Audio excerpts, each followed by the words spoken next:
지난주까지만 하더라도 미국이 이 금리를 한 2번은 더 올릴 것 같다 하고 팽배했었어요. 여러 가지가 너무 고용시장이 좋고 막 그런데. 근데 이번 주는 또 이렇게 나와요. 미국의 소비자 물가가 3%대로 꺾였다. 이 이야기는 물가를 잡으려고 금리를 올리잖아요. 금리. 이달에 2%는 이게 금리예요. 미국 금리. 이 금리가 물가를 잡기 위해서 금리를 이렇게 높은 고금리를 가는 거거든요. 왜냐하면 경제 성장이 아무리 된다고 하더라도 물가가 경제 성장보다 더 높으면은 그거는 외형적으로는 좋지만은 내면적으로 속으로 들어가면은 실질 경제는 마이너스가 되는 거거든요.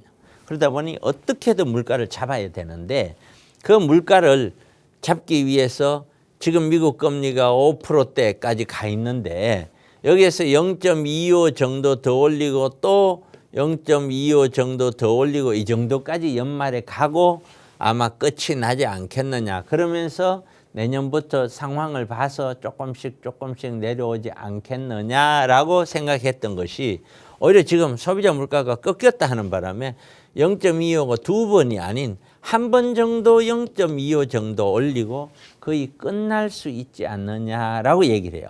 그럼 이거는 분명히 이 금리가 올린다는 것은 그만큼 그 나라의 경제가 힘들어진다는 걸 의미하는데 이렇게 꺾여만 준다면 경제가 힘들어지는 것을 그만큼 좀 줄인다고 할까요? 경제가 위기가 오고 경기 침체가 오는 그런 확률이 조금씩 줄어든다고 할까요? 이런 소비자 물가가 꺾이지 않으면 경기 침체의 확률은 훨씬 더 커지는 거거든요.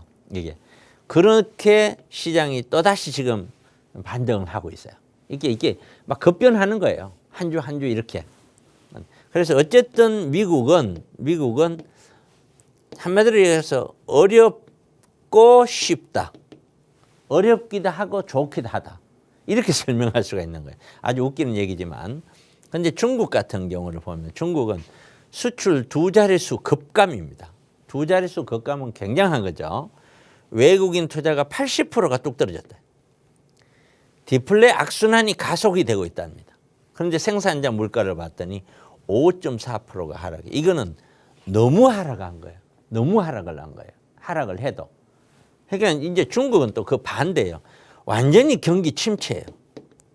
중국 경기는 지금 어떻게 부동산부터 시작을 해서 이 물가 전반적으로 지금 인구까지 전반적으로 지금 중국 경제가 어려워요. 근데 이 중국 경제가 진짜로 계속해서 어려워지면 이게 세계 경제는 반드시 어려워질 수밖에 없어요.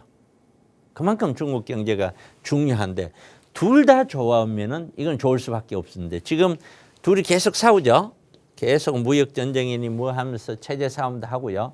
그러면서 어쨌든 중국 경제가 미국이 계속 제재를 하니까 그 제재 속에서 코로나도 있고 여러 가지 상황상 경기가 굉장히 어려워지고 있다.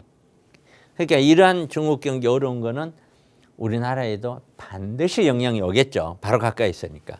그다음에 한국은 그러다 보니 기준금리를 현재 3.5인데 지금 미국이 현재 5.2요. 5.2 이렇게 해서 우리하고 약 한 1.7 정도 이렇게 차이가 나는데 그러면 이제 기준금리가 3.5로 동결을 할 수밖에 없는 게 자, 올리자니 우리 물가를 잡기 위해서 좀 더 올리자니 우리 경기가 돼서 너무 부담스럽고 자, 그렇다고 내리자니 미국하고의 금리 차이가 더 많이 벌어져 더 부담스럽고 그러니까 결국에는 미국이 한 차례 0.25 정도를 올린다고 가정을 하고 우리는 동결을 하는 거예요.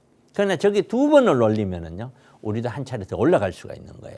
그렇게 해서 동결을 해놓는 거다. 결국에는 우리 시장은 우리가 금리를 조정하는 거는 국제 경제를 보고서 금리를 조정할 수밖에 없다. 우리나라 경제만 보고 할 수가 없는 것이다. 그래서 또한 그렇게 조정했던 이유는 이런 경기 침체가 금리를 올리면 올릴수록 경기 침체의 확률은 더 커지는 거거든요. 그래서 경기 침체에 대한 우려도 계속해서 가지고 있고 그다음에 가계부채에 대한 우려도 계속 가지고 있고 여러 가지 어떤 그 문제 때문에 금리를 쉽게 올리지를 못한다. 그렇다고 쉽게 내릴 수도 없다. 그래서 동결을 했다. 그러니까 결국에 이 내용만 보더라도 전 세계 먹고 사는 경제가 전 세계 경제가 굉장히 불안하죠. 굉장히 불안한 세계 경제다 이렇게 설명할 수가 있겠고 그다음 부동산 시장을 봤더니 서울은 대규모 정비 사업이 진행 중이다. 이게 오세훈 시장의 전략이죠. 자, 이 대규모 정비 사업이 해서 서울에 오세훈 시장이 이거는 뭐 한 80만 호 이상을 서울에 공급하려고 한다고 해요. 그럼 이 80만 호가 하루아침에 되지는 않겠지만 이 80만 호가 어느 정도 수준이냐면은 서울에 4집 건너 한 집씩 더 생긴다는 수준이고 위례선 도시 한 18개 규모예요. 이런 정도로 지금 가기 위해서는 여러분들이 한번 상상을 해보세요. 여러분들이 서울시장이고 공급을 충분히 많이 해서 우리가 부동산이 다시 폭등을 해서 우리가 정권을 다시 뺏기는 그런 일은 절대 없어야 되겠다라고 생각하는 사람으로서는 장기적으로 주택 가격을 안정하게만 맞추어 간다면 오세훈 시장 입장에서는 충분히 대권 주자로서 부상할 수 있는 좋은 여건이 되죠.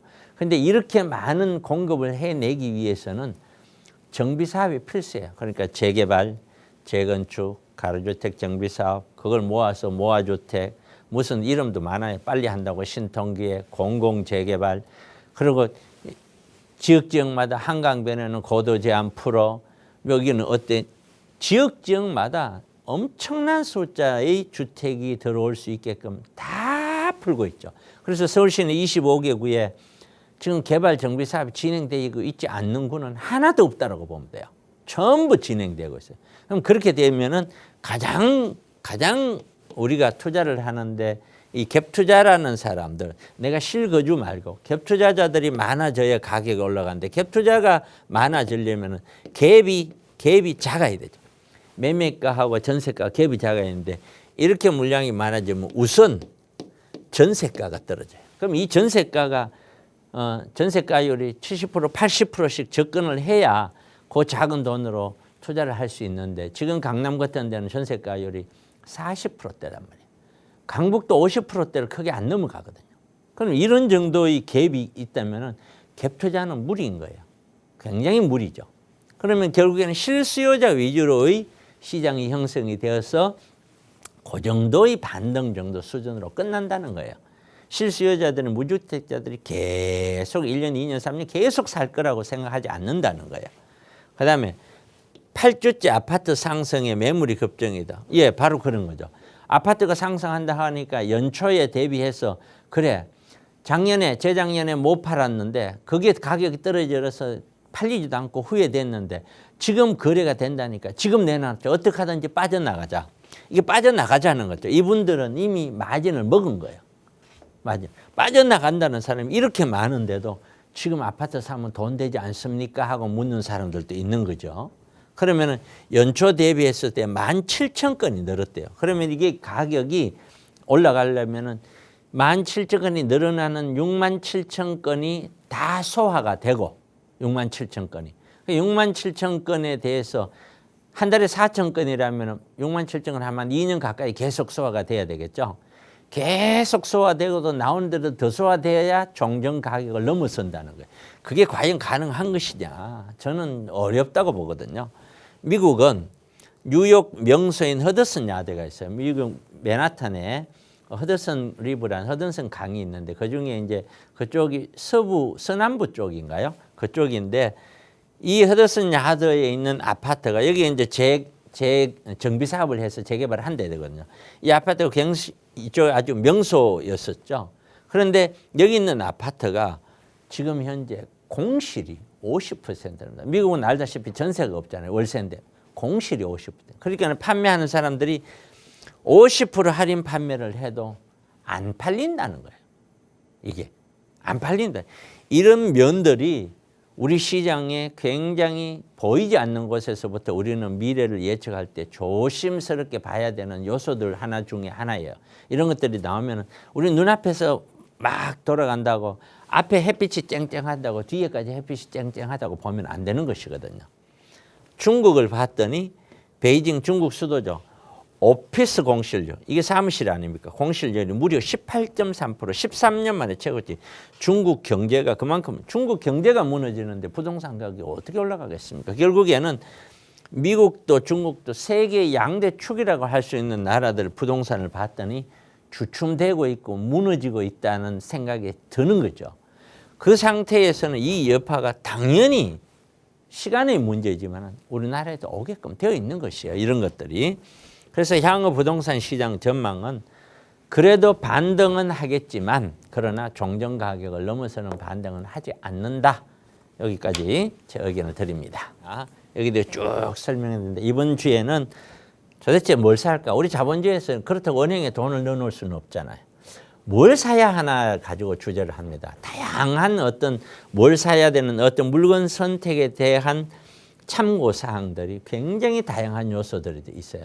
그런 요소들을 다 보고 그리고 개인적인 상황까지도 감안해서 물건을 사야 되는 거니까 꼭 세미나를 통해서 여러분들 좋은 의견 결정하시기 바랍니다.